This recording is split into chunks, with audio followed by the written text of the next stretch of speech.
माननीय अध्यक्ष जी चर्चा करेंगे। इस विषय पे आपको यहाँ पे बुलाया गया है, कष्ट दिया है।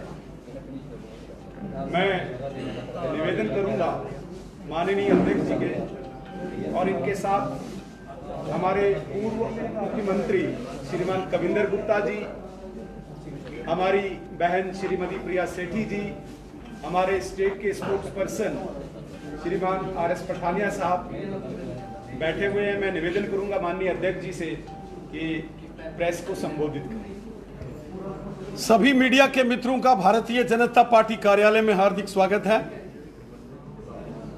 साथियों, आज का दिन जम्मू कश्मीर के लिए एक बहुत ऐतिहासिक दिन है। हम केंद्र की नरेंद्र मोदी साहब का हृदय से धन्यवाद करते हैं कि नरेंद्र मोदी साहब ने जम्मू कश्मीर की बेटियों को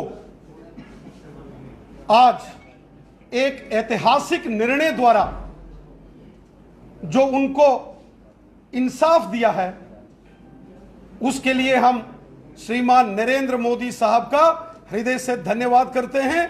माननीय गृह मंत्री श्रीमान अमित शाह साहब का और जम्मू कश्मीर के माननीय उपराज्यपाल श्रीमान मनोज सिन्हा साहब का हृदय से धन्यवाद करते हैं, आभार व्यक्त करते हैं। पिछले 70 वर्षों में जम्मू कश्मीर के अंदर धारा 370 और 35A की आड़ में जम्मू कश्मीर की बेटियों के साथ बहुत अत्याचार किए गए। पिछले 70 वर्षों में जम्मू कश्मीर की बेटियों से उनके हक छीने गए। जब भी जम्मू कश्मीर से यहां की किसी बेटी का विवाह, उसकी शादी जम्मू कश्मीर से बाहर होती थी, उसके सारे जम्मू कश्मीर में संवैधानिक अधिकार समाप्त कर दिए जाते थे। क्रिमिनल इनजस्टिस जम्मू कश्मीर की बेटियों के साथ यहां कांग्रेस, नेशनल कॉन्फ्रेंस और पीडीपी की सरकारों ने 70 साल यहां जम्मू कश्मीर के अंदर किया। जम्मू कश्मीर की अगर कोई बेटी यहां से उसकी शादी बाहर के किसी अन्य राज्य में होती थी, उसके जम्मू कश्मीर में सारे अधिकार समाप्त कर दिए जाते थे।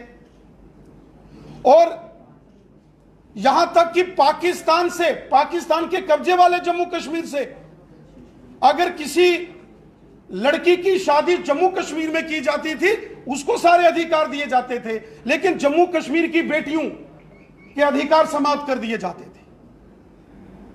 आज नरेंद्र मोदी साहब की सरकार ने जम्मू कश्मीर के संदर्भ में जम्मू कश्मीर की बेटियों के लिए जो ऐतिहासिक निर्णय लिया है, और जम्मू कश्मीर की बेटियां अब चाहे उनकी शादी जम्मू कश्मीर से बाहर होगी, उनके बच्चों को, उनके पति को भी जम्मू कश्मीर के अंदर वो पूर्ण अधिकार प्राप्त होंगे जो भारतीय संविधान के अंदर दिए जाते हैं। हम सब जानते हैं कि धारा 370 के अंतर्गत जो 35A का प्रावधान था, उसके चलते यहां की महिलाओं, यहां की बेटियों के साथ बहुत बड़ा इंसाफ होता था। Doctor Sushila Sahni versus Jammu Kashmir government का वो केस आपने देखा होगा। डॉक्टर सुशीला साहनी जी, उन्होंने एक लंबी लड़ाई लड़ी अधिकारों के लिए। जब जम्मू कश्मीर की कांग्रेस, एनसी और पीडीपी की सरकारों ने महिलाओं के अधिकारों को समाप्त किया जम्मू कश्मीर में, उस वक्त डॉक्टर सुशीला साहनी जी ने अदालत का दरवाजा खटखटाया। 7 अक्टूबर 2002 को जम्मू कश्मीर हाई कोर्ट की फुल बेंच ने जब डॉक्टर सुशीला साहनी जी के पक्ष में निर्णय दिया कि जम्मू कश्मीर की सभी बेटियां जो जम्मू कश्मीर से बाहर जिनकी शादी होती है, उनको भी जम्मू कश्मीर में अधिकार मिलेंगे, वो ऐतिहासिक निर्णय था। लेकिन उसके तुरंत बाद उस समय नेशनल कॉन्फ्रेंस की सरकार थी। नेशनल कॉन्फ्रेंस ने उस निर्णय के खिलाफ अदालत का दरवाजा खटखटाया और कोर्ट में क्यूरेटिव पिटीशन दायर की नेशनल कॉन्फ्रेंस के लोगों ने, ताकि महिलाओं के अधिकार जो कोर्ट ने बहाल किए थे उसको समाप्त करने के लिए नेशनल कॉन्फ्रेंस 2002 में कोर्ट चली गई। अब चूंकि 2002 के चुनावों के बाद जम्मू कश्मीर में सरकार बदल गई और सरकार बदलने के बाद जम्मू कश्मीर में कांग्रेस और पीडीपी की सरकार बनी। कांग्रेस और पीडीपी की सरकार ने और बड़ा जुल्म किया जम्मू कश्मीर की बेटियों और बहनों और माताओं के साथ, यहां की महिलाओं के साथ। कांग्रेस और पीडीपी की सरकार ने मार्च 2004 में जम्मू कश्मीर की लेजिस्लेटिव असेंबली में एक बिल लाया जिसका नाम था Jammu and Kashmir permanent resident status disqualification bill 2004। इस बिल में जो 2002 में ऑनरेबल हाई कोर्ट ने जम्मू कश्मीर की महिलाओं को अधिकार दिए थे, उसके खिलाफ कानून बनाने की कोशिश कांग्रेस और एनसी ने की। और वो क्यूरिटी पिटीशन जो पहले से ही दायर की थी एनसी ने जम्मू कश्मीर की बेटियों के खिलाफ, उससे भी बड़ा अपराध कांग्रेस और पीडीपी की 2004 की उस सरकार ने किया। हम सब जानते हैं कि 2004 में जब वो बिल असेंबली में लाया गया कांग्रेस और पीडीपी की सरकार ने कि जम्मू कश्मीर की बेटियों के सारे राइट्स खत्म कर दो, उस वक्त चूंकि वो कॉन्स्टिट्यूशनल अमेंडमेंट थी और किसी भी कॉन्स्टिट्यूशनल अमेंडमेंट को पास करने के लिए असेंबली में 2/3 मेजॉरिटी चाहिए होती है। और चूंकि नेशनल कॉन्फ्रेंस अपोजिशन में थी, लेकिन एनसी ने भी 2004 में कांग्रेस पीडीपी के उस बिल का समर्थन करते हुए 2/3 मेजॉरिटी से एंटी वीमेंस बिल, महिला विरोधी कानून जम्मू कश्मीर की असेंबली में पास करके जो अदालत ने 2002 में महिलाओं को हक दिए थे उसको भी समाप्त करने की कोशिश की थी। उसके बाद पूरे जम्मू कश्मीर के अंदर प्रचंड आंदोलन हुआ, लेकिन एनसी, कांग्रेस और पीडीपी की सरकारों ने किसी की सुनवाई नहीं की। और आज जब धारा 370 समाप्त कर दी गई है, आज जब 35A को समाप्त कर दिया गया है, आज नरेंद्र मोदी साहब की सरकार ने जम्मू कश्मीर की बेटियों, जम्मू कश्मीर की महिलाओं के साथ इंसाफ किया है। मोदी साहब का वो स्लोगन, वो नारा, वो मूल मंत्र, सबका साथ, सबका विकास और सबका विश्वास, आज जम्मू कश्मीर की बेटियों को अधिकार देने के साथ यहां पूरा होता है। 70 साल धारा 370 की आड़ में, 35A की आड़ में जम्मू कश्मीर के अंदर कॉन्स्टिट्यूशनल ब्लंडर्स किए गए। यहां जम्मू कश्मीर के लोगों को उनके हकों से दूर रखा गया, चाहे वो गुज्जर बकरवाल थे, चाहे वो पश्चिम पाकिस्तान के रेफ्यूजी थे, वाल्मीकि समाज, गोरखा समाज के लोग थे, चाहे दलित समाज के शेड्यूल कास्ट कम्युनिटी के लोग थे, या जम्मू कश्मीर की बेटियां थी। समाज के हर वर्ग के साथ नेशनल कॉन्फ्रेंस और कांग्रेस की सरकारों ने जम्मू कश्मीर के अंदर अन्याय का खेल खेला। आज जब एक नया अध्यादेश जारी करके केंद्र की नरेंद्र मोदी साहब की सरकार ने, हमारे माननीय केंद्रीय गृह मंत्री अमित शाह साहब ने और जम्मू कश्मीर के माननीय उपराज्यपाल मनोज सिन्हा साहब ने जम्मू कश्मीर की बेटियों को, हमारे जम्मू कश्मीर की महिलाओं को संपूर्ण अधिकार दे दिए हैं। अब अगर जम्मू कश्मीर की कोई महिला, कोई बेटी जम्मू कश्मीर से बाहर भी अगर उसका विवाह, उसकी शादी होती है, उस महिला को, जम्मू कश्मीर की बेटी को, उसके पति को और उसके बच्चों को जम्मू कश्मीर के अंदर वो पूर्ण अधिकार मिलेंगे जो जम्मू कश्मीर के किसी भी नागरिक को यहां मिलते हैं। जम्मू कश्मीर के अंदर बहुत सारे ऐसे नेता हैं, बहुत सारे ऐसे लोग हैं कश्मीर घाटी के अंदर जिन्होंने पाकिस्तान से शादियां की, पाकिस्तान की किसी लड़की की शादी यहां होती थी, उसको अधिकार मिलते थे यहां। लेकिन हमारे जम्मू कश्मीर की किसी बेटी की शादी दिल्ली, पंजाब, हरियाणा, उत्तर प्रदेश, महाराष्ट्र, राजस्थान, कर्नाटका में अगर होती थी, उसके अधिकार समाप्त कर दिए जाते थे। कितना बड़ा अन्याय था, क्रिमिनल इनजस्टिस था। इस अन्याय को, इस क्रिमिनल इनजस्टिस को केंद्र की नरेंद्र मोदी साहब की सरकार ने समाप्त कर दिया है।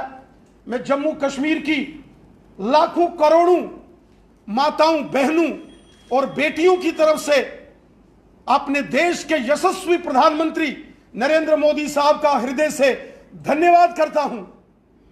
मैं धन्यवाद करता हूं अमित शाह साहब का, केंद्रीय गृह मंत्री जी का। मैं धन्यवाद करता हूं अपने honourable lieutenant governor Manoj Sinha साहब का, जिन्होंने ऐतिहासिक निर्णय लेकर बहुत बड़ा उपकार का और पुण्य का काम किया है। जम्मू कश्मीर की जनता माननीय प्रधानमंत्री जी, माननीय गृह मंत्री जी और माननीय उपराज्यपाल महोदय का हृदय से धन्यवाद करती है। मैं जम्मू कश्मीर की तमाम माताओं, बहनों और बेटियों को आज बधाई देता हूं। जम्मू कश्मीर की बेटियों को सही मायने में आज उनको स्वतंत्रता मिली है, आज उनको उनका हक मिला है, आज उनको इंसाफ मिला है, जिनकी लड़ाई उन्होंने 70 साल यहां लड़ी है। सर, एक ऐतिहासिक फैसला लिया गया, वाकई आपने सही कहा, जम्मू कश्मीर की बेटियों को उनका अधिकार मिला है। सर, जो बेटियां बहनें बाहर से शादी कर यहाँ पर आती हैं, उनके लिए क्या प्रावधान है? उनके, मैंने पहले कहा, जम्मू कश्मीर के अंदर धारा 370 और 35A की आड़ में बहुत बड़ा खिलवाड़ यहां होता था। कानूनी खिलवाड़, कॉन्स्टिट्यूशनल ब्लंडर्स किए जाते थे। जम्मू कश्मीर की अगर कोई बेटी, इससे पहले जब यहां धारा 370 थी, अगर हमारी जम्मू कश्मीर की कोई बेटी, कोई महिला की शादी जम्मू कश्मीर से बाहर होती थी, उसके सारे अधिकार कांग्रेस, एनसी और पीडीपी वालों ने खत्म करके रखे थे। और जब अदालत ने, honourable high court Jammu Kashmir ने 7 अक्टूबर 2002 में यह निर्णय लिया, जम्मू कश्मीर हाई कोर्ट की फुल बेंच ने, कि ये जो कानून यहां काले कानून कांग्रेस, एनसी, पीडीपी ने लगाए हैं, ये गलत हैं और महिलाओं को अधिकार दिया जाना चाहिए।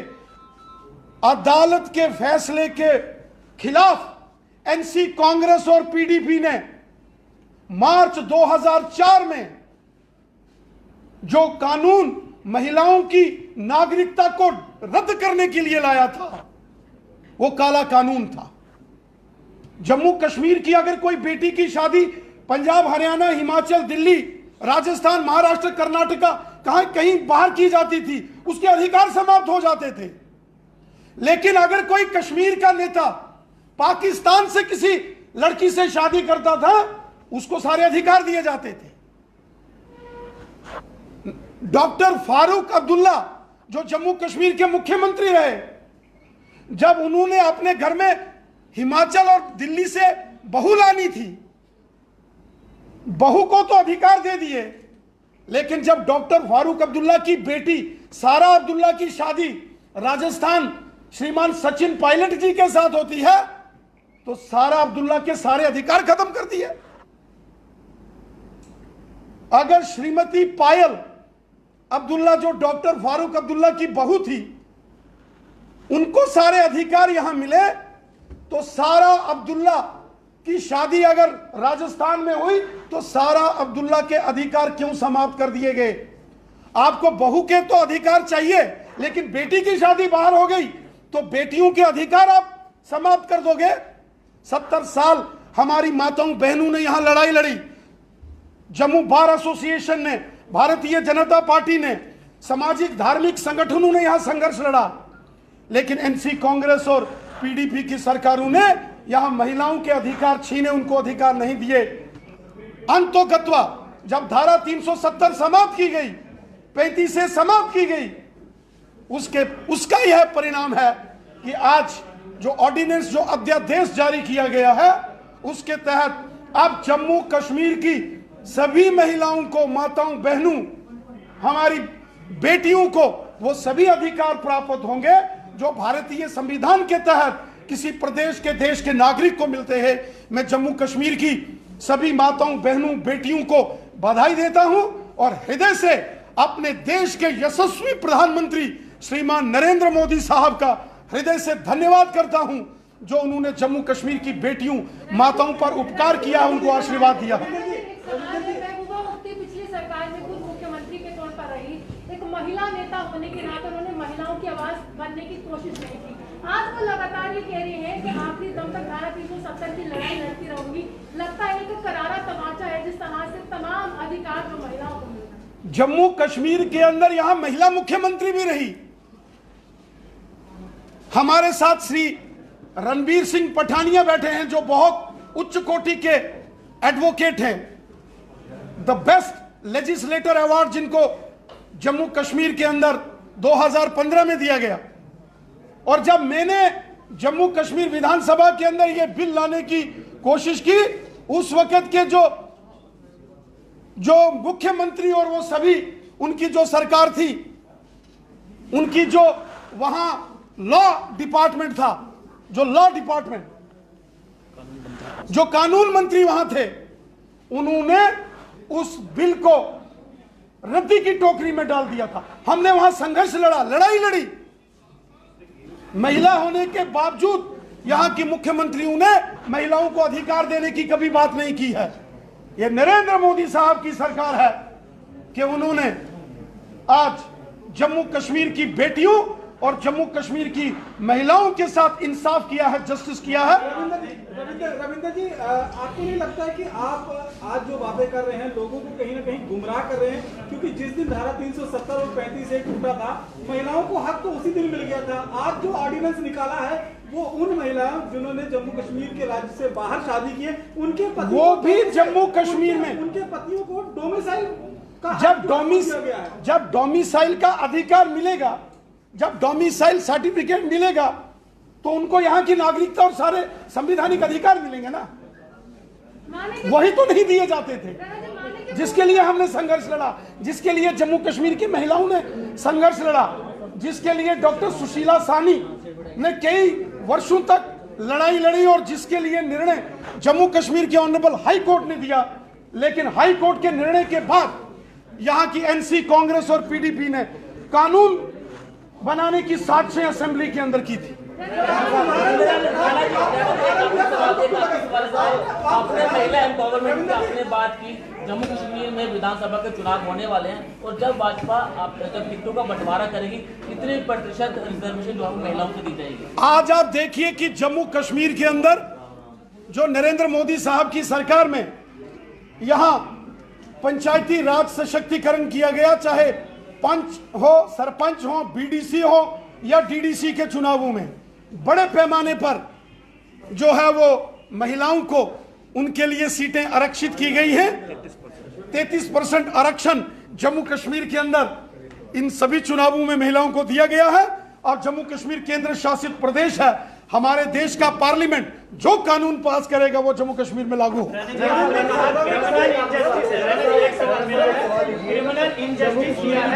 कांग्रेस और बीजेपी ने, कांग्रेस और पीडीपी ने ईद के मौके पर कल रात को एक बार फिर से आतंकी हमला हुआ और हमला जम्मू कश्मीर पुलिस के कांस्टेबल की फैमिली के ऊपर हुआ है। ईद के दिन भी ये आतंकी जो है सुधर नहीं रहे हैं। क्या कितनी जरूरत है कश्मीर के अंदर ऑपरेशन ऑल आउट को और तेज करने की? कश्मीर घाटी के अंदर भारतीय सेना, जम्मू कश्मीर पुलिस और पैरामिलिट्री फोर्सेस के जवान लगातार आतंकवादी विरोधी अभियानों में जबरदस्त तेजी ला रहे हैं। आतंकवादियों के सभी टॉप कमांडर्स को हमारी सेना, हमारी पुलिस और हमारे सशस्त्र बलों ने ढेर कर दिया है। आतंकवादियों में बौखलाहट है, घबराहट है और इस हद तक उनमें घबराहट है कि ईद के इस मुकद्दस दिन जब सभी लोग इबादत करते हैं, दुआएं मांगते हैं अमन और शांति के लिए, उस दिन भी पाकिस्तान के इन कायर आतंकवादियों ने दक्षिण कश्मीर के अनंतनाग के वेरीनाग क्षेत्र में एक पुलिस जवान के परिवार पर हमला किया ये आतंकवादियों की बौखलाहट है और ये दर्शाता है कि आतंकवादी इस्लाम के सबसे बड़े दुश्मन हैं, जो ईद के मुकद्दस दिन पर भी कश्मीर के अंदर लोगों पर हमले करके कश्मीर घाटी को लहूलुहान करते हैं। वो मानवता के दुश्मन हैं और इस्लाम के तो सबसे बड़े दुश्मन हैं।